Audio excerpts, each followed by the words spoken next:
This is the Aesthetic Ecosystems Podcast. I'm Ben Hale, your virtual design guide to help you and your family have a healthy, beautiful landscape with less work.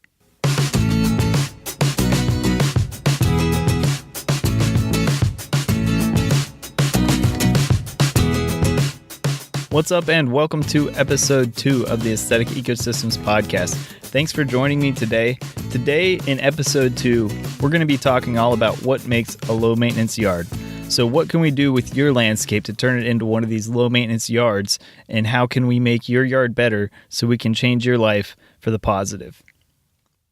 So a few things we're going to be talking about today are your mindset, which we talked about in episode 1 as well, but I want to touch on it again because it's so important, and it's something that's easily glossed over because we were talking about landscapes here, right? Your yard. What does your mindset have to do with it? So we're going to touch upon that. We're going to talk about healthy plants. Makes sense. And we're going to be talking about healthy soil because healthy soil makes a healthy plant. We're going to be talking about how to put the right plant in the right place because that's very important and that causes a lot of problems as well.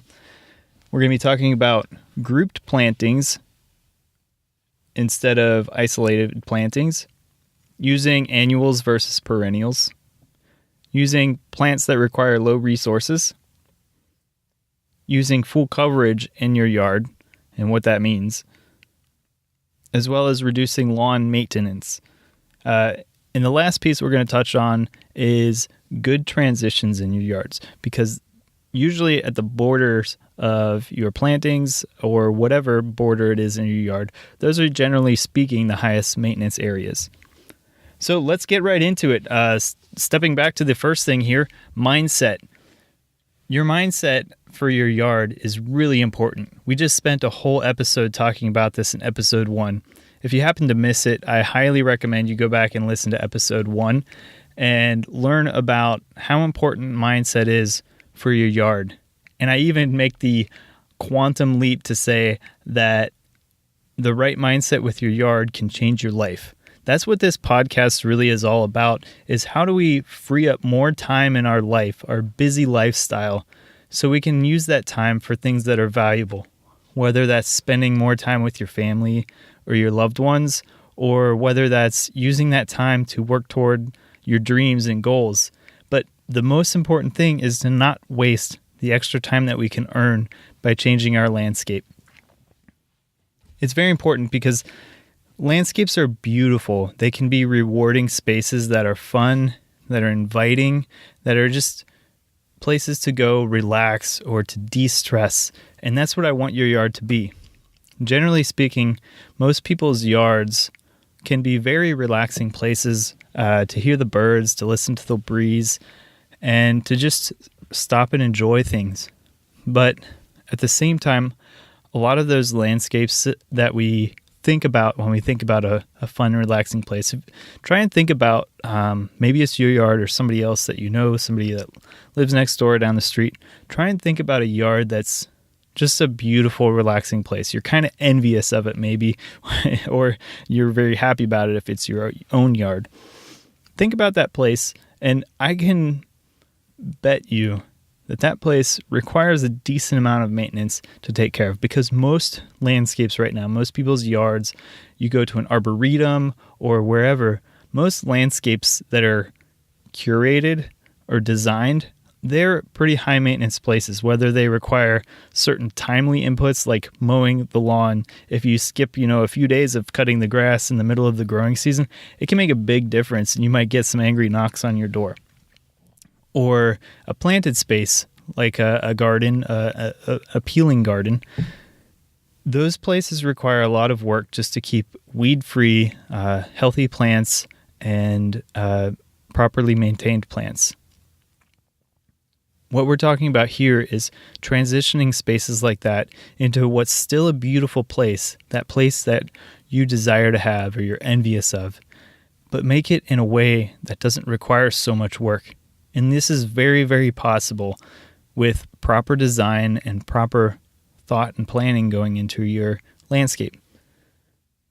So again, when we plan things properly, we can have the right type of landscape that is rewarding, that is helpful, to de-stress or to relax or just to have fun in it, be a place to get away for a little bit, to have that space and then do it in a way that frees up time of maintenance and work so you can use that time more valuably in whatever way you think in your life. So that's what the whole mindset episode was about in a nutshell, and I get into it much more deeply in episode 1. So again, I recommend you go listen to it if you haven't already, to really develop the right mindset to move forward in designing the right landscape, because that's really the driver to having the right type of landscape that doesn't just suck away all sorts of hours of your year just to maintain it and keep it appealing. So moving right along, once we cover the mindset piece, is healthy plants. Now, this may seem a little odd, like of course you want healthy plants in your landscape, but most often, even if a plant looks healthy on the outside, it might not actually be a healthy plant. We want plants that thrive in our landscape, that they just feel comfortable where they are. They have everything they need right at their root tips, I guess, and they can just grow without a lot of inputs and maintenance from you, and you don't have to keep an eye on them to make sure they have the right nutrient load or the right amount of water or the right amount of sunshine or whatever. So that's what I mean by healthy plants. There is volumes and volumes of information that go into making healthy plants, from different horticultural guides to scientific guides or whatever. But really what we're talking about is getting the plants what they need when they need it. There's some obvious basics here. The most often you think of water or maybe even fertilizer for your plants in your landscape. And generally speaking, what you want to do here is for whatever plant you have in your landscape, ideally this is before you plant it that you would do this, is to make sure you have the right resources already available for that plant when you need it. So think of water. Does it have the right amount of water at the right frequency? Sometimes different plants require different seasonal amounts of water. Do you have the right nutrient load? So here I'm talking about available nutrients in the soil already, not necessarily fertilizer inputs. Generally speaking, we want to avoid the use of fertilizers because it creates an unhealthy ecosystem for your plant and the soil below your plant. So do we have the right nutrients in your soil? And there are tons of ways to figure this out. I'm really intending this to kind of be a general overview episode. The in-depth episodes will come in the future when we're talking about all sorts of different stuff and getting super technical and nerdy for the people that want to get super technical and nerdy. But for now, this is kind of a top-level overview. So does your soil have the right requirements? Generally speaking, if you have good, healthy, organic soil, you have the right soil for plants that thrive in good, healthy soil. Some plants actually thrive in very poor soils, whether that be a sandy soil or a clay soil or whatever, but low nutrient soils. And so you figure out, okay, do I have the right plants? If I have low nutrient soils in my yard, maybe I can keep that yard just the way it is and plant the right plants that can already thrive in that situation. And again, like I just briefly mentioned, maybe you have a sandy soil, so you plant plants that work best in sandy conditions. Or if you have very hard, dense clay, maybe it's so tough that it even cracks up in the dry part of the year. Well, you can plant certain plants that do well in those conditions, and maybe they go dormant during those times. Most likely they do, unless you're talking about a tree. But they're well adapted, so they don't need to require irrigation or whatever to keep it going. Aside from soil fertility, there's tons of other factors. Actually, I didn't mention pH as well. So there's, even just in soil, there's tons of factors that go into what's the right plant. And again, this gets very technical very fast sometimes, but it's good things mainly to keep in mind as you're going. Aside from soil, we can also look at other considerations. What are the right amounts of sun you're getting for your plant? What's the right solar aspect is another way to phrase that. So maybe your plant prefers morning sunshine, but not middle of the summer heat with the sunshine. So putting the right conditions in place for your plant already makes sure that the plant will thrive. Moving on to more discussion about healthy soil. Healthy soil is, again, a whole chapter in itself. But what I'm talking about here is soil life. So there's a huge difference between dirt and soil. Dirt is the chemical makeup of your soil, what determines its pH, what determines its clumping size, what particles are made up of it, that sort of thing. So you can have clays, you can have sands, you can have loam, which is kind of a mixture of middle particle sizes. And then you can go into what type of bedrock supports your soil. So that generally determines your pH and what minerals are present. So there's a lot that goes into the chemical makeup of your soil, but that forms a basis to the health of your soil itself. So just all those chemical pieces, you're talking about the dirt piece. So if you think of dirt, you're looking at an empty field that's in poor condition. And in the summer, you get those ugly, cracked up appearance of it, your mud, right? But when you have a really good, healthy soil, take a step into the forest and you scrape up some leaves and you get that rich smell. That's what good, healthy soil is it's full of life. So this is bacteria, fungi, or fungi, whichever you prefer to say, and all sorts of microorganisms, from nematodes to crustaceans. Those are fundamental parts of a good, healthy soil ecosystem that supports plant life. I love talking about good, healthy soil, so I'm going to try and limit myself here. But just think of it this way. As an example, fungus for soil health is really, really important. Fungi can form these expansive fungal networks that reach very broadly and communicate to each other through chemical transport. And they connect with plant roots in a healthy soil ecosystem to expand the root network by multiple times what the physical plant structure can reach. And so it can reach all these different nutrients to help support the plant growth, as well as to transport water from all these little micro soil particles throughout your garden space. And so just by having fungi present, you greatly enhance the reach of the roots of your plants and the adaptability to different conditions and access to nutrients. So this stuff is crucially important to the health of your plants. So healthy soil is not only the chemical makeup that most often we think about, but also does it support the right microorganism life to help boost the health of our plants. This all kind of leads into having the right plant in the right place. So I kind of touched upon this with healthy plants when we're talking about, does it have the right conditions? Does it have enough sun and enough water at the right time of the year? Well, you can also, when you're planting your garden, make sure you select the right plants for the conditions that are present in your garden. So this is more of a planning piece as opposed to a reactive piece if you already have established plants.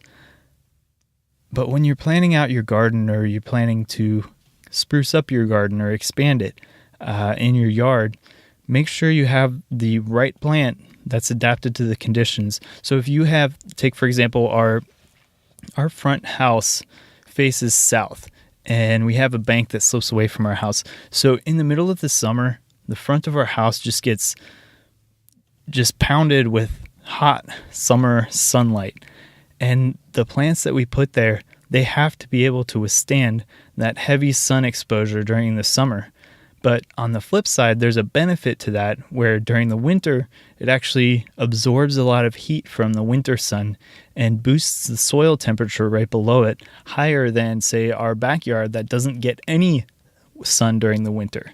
So having the right plants to go in that situation will help those plants thrive and help your landscape look more beautiful, because those plants are in the right spot with the right condition to feel healthy, and you don't have to sit there and tend after your plants. Now, when you're thinking about the right plants in the right place, you can also consider the plants that are best adapted to your local climate. So not only the specific conditions of your garden, but also the regional climate you're talking about. A lot of times, most people think of natives. I love good native plants as long as they're aesthetically pleasing to go in your garden. If you plant something that doesn't look great, you're not going to like your garden, right? So we're talking about plants that look beautiful, but maybe they're also native plants. So one of my favorites for our area in Ohio is echinacea. It's quickly becoming a popular landscape plant as well. So this is a native prairie plant, actually, that's grown natively across much of the eastern and middle U.S. states.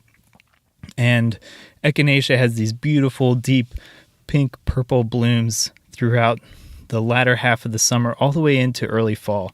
And it's just this wonderful pop of color. They're very well adapted to clay soils, and they can tolerate a good amount of heat. And so they just do well even with being left alone, and you don't have to sit there and tend to them like you would, say, to a rose or some of your annual plants that you might want to put in that space.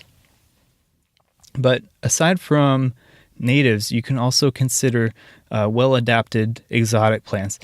And this can be a difficult space because there are a lot of plants in the horticulture space that you might find in your nursery that can be invasives. And we don't want to be putting in plants that are going to spread to roadsides and all over through native ecosystems, because we can really be damaging a lot of our regional space. But if you're talking about well-adapted exotic plants, these might not, spread expansively or whatever, and they might provide a lot of beauty to our space.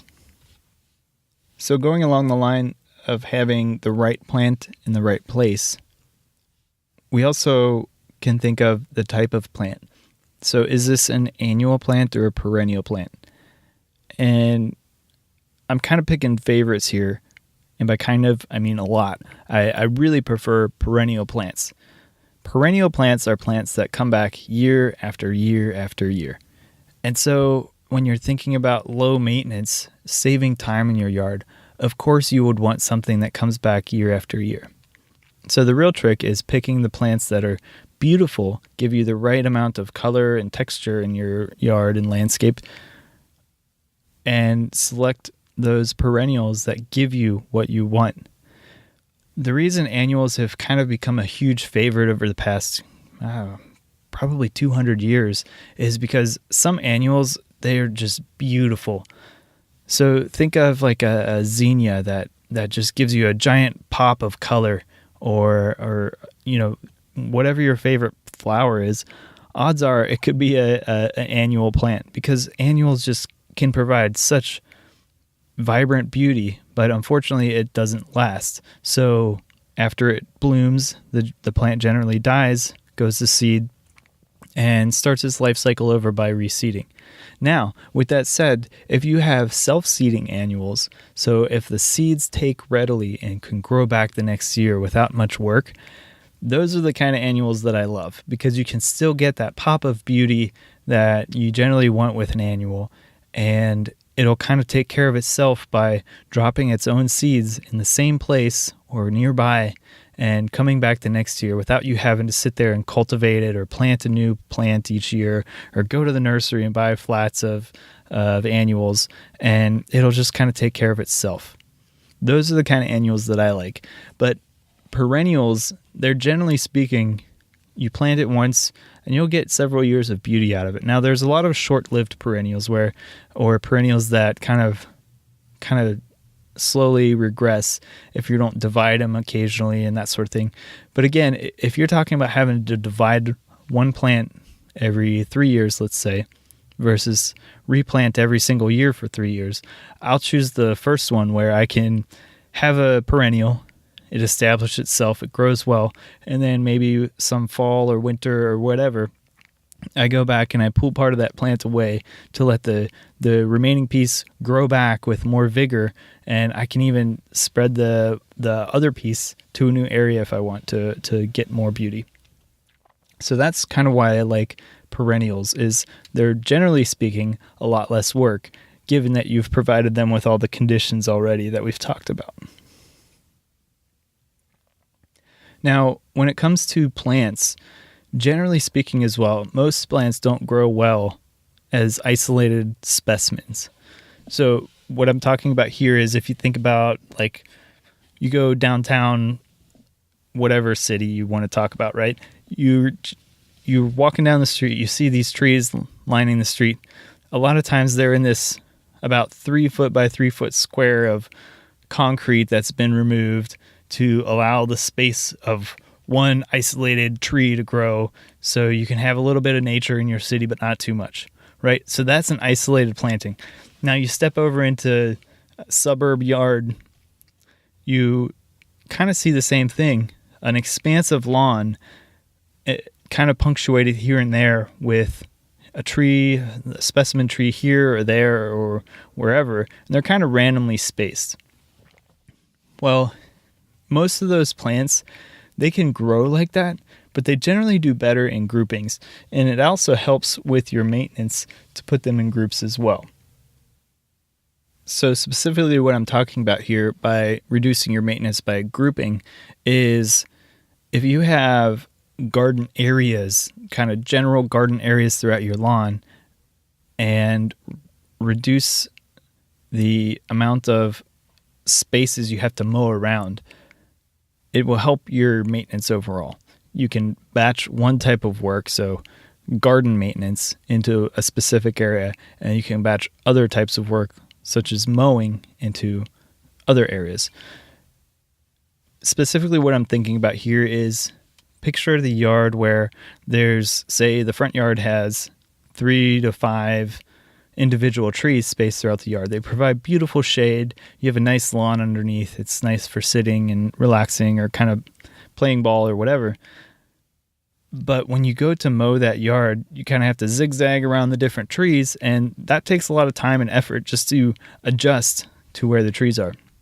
Instead, if you had those trees surrounded by a garden area, you can mow around the one garden instead of having to mow around the 3 to 5 trees instead.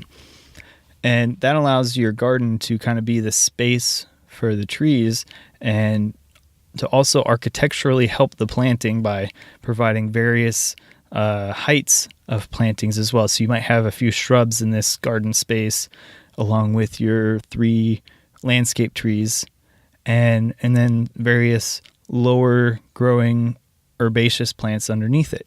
And so you get varied texture throughout the year, as well as varied color most likely, and you get a beautiful space with a beautiful garden. So grouped plantings really help aesthetically from the visual pleasant experience of your garden space. They help from a maintenance standpoint by reducing the amount of variation within specifically the mowing piece, by having to mow around various pieces of your landscape instead of just mowing a specific block of space. And they also help with the health of your plants, generally speaking. So because plants are best adapted to growing near other plants, generally speaking, they actually prefer that because they've evolved that way. Now, we've already gone through several tips, and at this point, we've actually spent a good chunk of time. So what I'm doing here is I'm batching this low maintenance plants in low maintenance yard topic into 2 episodes. So today what we've covered is, very importantly, the mindset that your life is more important than your yard. And having that right mindset really predicates whether or not you have a low maintenance yard. Because without the intent there to have a low maintenance yard and putting priorities on your life, you're not going to have a low maintenance yard, because it's not at the forefront of your priorities when you're designing your landscape or maintaining your landscape. Having healthy plants, so providing the space for the plant that it is best adapted to helps create a healthy plant without extensive inputs on your part. Having healthy soil as well provides the right environment for most plants to thrive by having the right amount of soil life as well as chemical makeup of your soil to provide the right foundation for your plants. Having the right plant in the right place, so giving the right conditions, knowing those conditions of your garden, and then selecting the right plants that are best adapted to that, as well as selecting the plants that are most aesthetically pleasing to you. Having grouped plantings versus isolated plantings really reduces your maintenance schedule, and as well as boosting the health of your plants, generally speaking. And in between there, also having perennial plants versus annuals or self-seeding annuals, but generally speaking, the plants that come back year after year without you having to require tons of inputs. So next episode, we're going to be jumping into what are some of the low resource plants, what makes a low resource plant, designing full coverage into your garden, reducing lawn maintenance, and developing good transitions for your landscape. So we'll get into those later pieces in the next episode and really kind of provide you a holistic picture of a lot of the elements that go into making a low maintenance yard. So before we wrap up, I just want to remind you that if you're interested in saving time now without having to make any significant changes to your yard itself, just by making simple habit changes, I have put together a free resource for you already that you can go get at aestheticecosystems.com/27hours, 27HRS, and that will give you 3 specific ways you can save 27 hours this season on your landscape. Make sure you go over to hit subscribe in whatever you're listening on here and to get updates on future episodes. Okay, now it's time to talk about the launch party, guys. Excuse me, not party, but partay. The launch partay is for the first 2 months of the show, from March 11th through May 11th, 2018.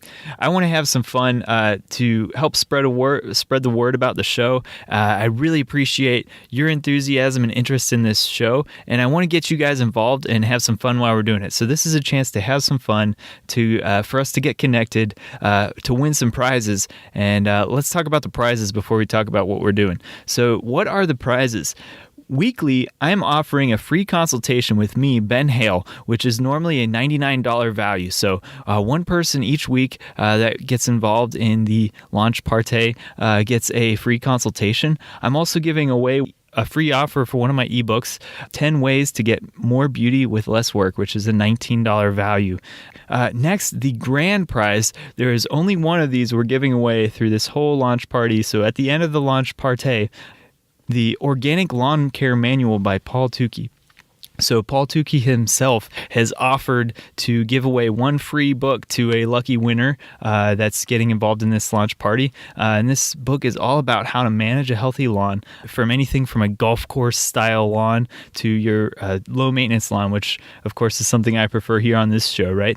I own this book. I've read this book multiple times. I've given it away. It's a kind of a tattered and worn version that I have. And I use some of these practices in my own lawn. So I love this book, and I highly promote it as well, and you'll hear me talk about it throughout the show. But Paul Tukey has been kind enough to offer a copy of his book as a grand prize, and there's also a special surprise for everybody that's going to be getting involved in the launch partay. The Rolling River Nursery out of California has offered a special surprise for everybody that's involved. The Rolling River Nursery is a USDA certified organic nursery. So I went online and I looked around for nurseries that have online availability, shipped through the continental US, and have some great offerings. And Rolling River Nursery has been kind enough to become involved with our launch party. And they're not only are they online availability, but they also are certified organic, which means they don't use any harmful herbicides or pesticides that you have to be concerned with your family about. And so what you're getting is a safe and healthy plant. They also offer a ton of edible plants and trees and shrubs, cacti and succulents. So they offer several trees and shrubs that are adaptable throughout most of the United States. So definitely worth checking them out. And in addition, these guys are also involved with a nonprofit in Southern California to help local food movements called plantingjustice.org. So if you want to learn more about them, you can go to rollingrivernursery.com. And I also want to give a shout out to Paul Tukey's website for his organic lawn care manual, and his other works is paultukey.com, PAULTUKEY. And to sum up, guys, okay, you want to learn how to get involved with this launch party? Go over to aestheticecosystems.com/pod launch, and that's PODLAUNCH. There's a link in the show notes, and that's going to give you all the instructions on how to get involved. There's two ways specifically to get involved. One is through sharing with your peeps on Facebook, and the other is through leaving a review on iTunes. Both of these are going to help spread the word about the show and get other friends listening to it as well. And I sure appreciate your help here. And likewise, this is going to be a fun time. So go on over and to aestheticecosystems.com/pod launch to get involved. So thanks for tuning in, and make sure you live with passion and make tomorrow better than today.